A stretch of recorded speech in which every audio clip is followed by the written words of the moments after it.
Бажаю здоров'я, шановні українці і українки. Сьогодні працює наша Кримська платформа. Presiden Ukraina Volodymyr Zelensky mengecam keras Korea Utara karena mengirim tentara ke Kursk membantu Rusia. Berdasarkan laporan intelijen Ukraina, Rusia mengangkut tentara Korea Utara ke garis depan melalui truk dengan plat nomor sipil. Demikian pernyataan resmi Badan Intelijen Militer Ukraina, HUR, 27 Oktober waktu Kiev. Pengumuman tersebut menyusul laporan dari pejabat Amerika Serikat dan Ukraina bahwa satu kontingen pasukan Korea Utara sedang menuju ke Oblast Kursk Rusia untuk membantu Moskow melawan serangan Ukraina di wilayah tersebut.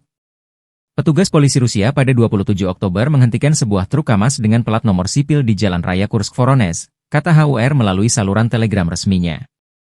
Kendaraan itu dilaporkan membawa personel militer Korea Utara, tetapi pengemudinya tidak memiliki perintah tempur yang terdokumentasi.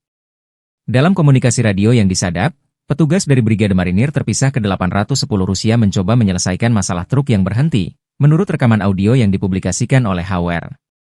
Unit tersebut berharap untuk menerima bala bantuan Korea Utara melalui truk KAMAZ. Sementara Rusia dan Korea Utara awalnya menepis laporan Ukraina bahwa pasukan Korea Utara akan bergabung dalam perang, para pemimpin kedua negara telah mengubah bahasa mereka dalam beberapa hari terakhir, beralih dari penyangkalan menjadi pembenaran. Presiden Rusia Vladimir Putin pada 24 Oktober secara tidak langsung mengakui keberadaan tentara Korea Utara di Rusia, menanggapi klaim citra satelit dengan mengatakan, jika ada gambar, itu mencerminkan sesuatu, dan mengutip perjanjian pertahanan Pyongyang dengan Moskow. Kementerian Luar Negeri Korea Utara mengatakan pada 25 Oktober bahwa setiap keputusan untuk mengirim pasukan ke Rusia akan mematuhi hukum internasional. Perkiraan jumlah pasukan Korea Utara yang dikirim ke garis depan Ukraina-Rusia bervariasi. Pejabat Amerika Serikat memperkirakan sekitar 3.000 tentara Korea Utara tengah berlatih di Rusia, tetapi juru bicara Dewan Keamanan Nasional John Kirby mengindikasikan bahwa jumlah keseluruhan kini bisa lebih tinggi. Intelijen Korea Selatan telah memberitahu anggota parlemen bahwa jumlah pasukan Korea Utara di Rusia bisa mencapai 10.000 pada bulan Desember, sementara Kiev mengatakan bahwa Pyongyang telah mengirim hampir 12.000 tentara ke Rusia, termasuk 500 perwira dan 3 jenderal. Ukraina dipaksa berperang melawan Korea Utara di Eropa, kata Zelensky.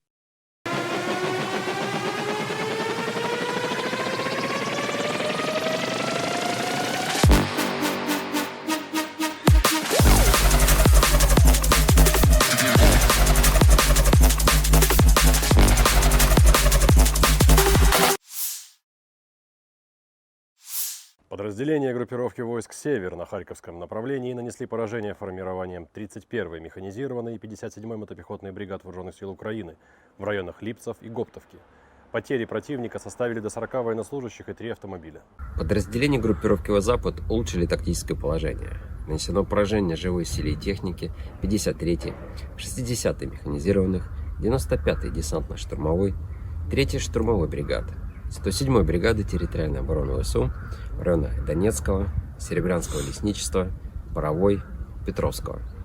Отражена контратака штурмовой группы противника. Вооруженные силы Украины потеряли свыше 510 военнослужащих, 5 пикапов, 2 105 мм орудия М119, 2 станции радиоэлектронной борьбы «Буковель» и «Анклав». Уничтожены 4 полевых склада с боеприпасами. Подразделения южной группировки войск в результате успешных наступательных действий освободили населенный пункт Александрополь.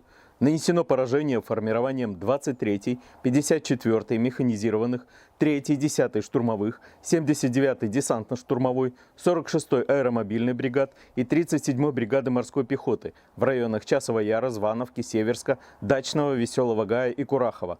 Отражена контратака штурмовой группы ВСУ. Потери противника составили свыше 740 военнослужащих, 2 боевые бронированные машины, 4 автомобиля, 152 мм орудие Д-20, 122 мм гаубицы Д-30, 105 мм орудие М119, Л-119, уничтожен склад с боеприпасами.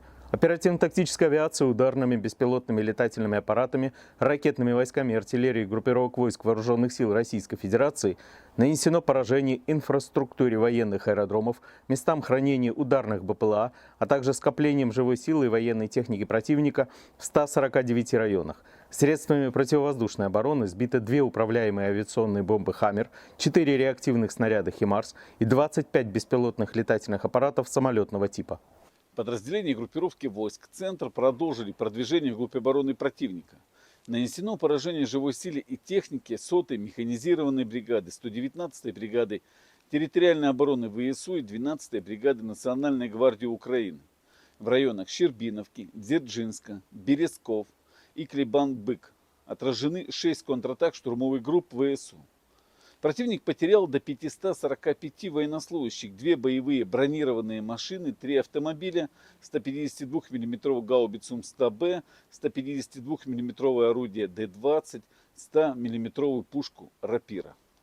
Подразделения группировки войск «Восток» улучшили положение по переднему краю, нанесли поражение живой силе и технике 72-й механизированной и 58-й мотопехотной бригад ВСУ в районах Трудового и Доброволья. Потери противника составили до 120 военнослужащих, 2 боевые бронированные машины, 9 автомобилей, гаубицы М198 и «Цезарь». Подразделениями группировки войск «Днепр» нанесено поражение формированием 65-й механизированной бригады ВСУ и 15-й бригады Национальной гвардии Украины в районах населенных пунктов Работино и Малая Токмачка. Противник потерял до 80 военнослужащих, 2 автомобиля и 152 мм орудие Д-20. Уничтожен склад с боеприпасами. Download Tribun X sekarang, menghadirkan lokal menjadi Indonesia.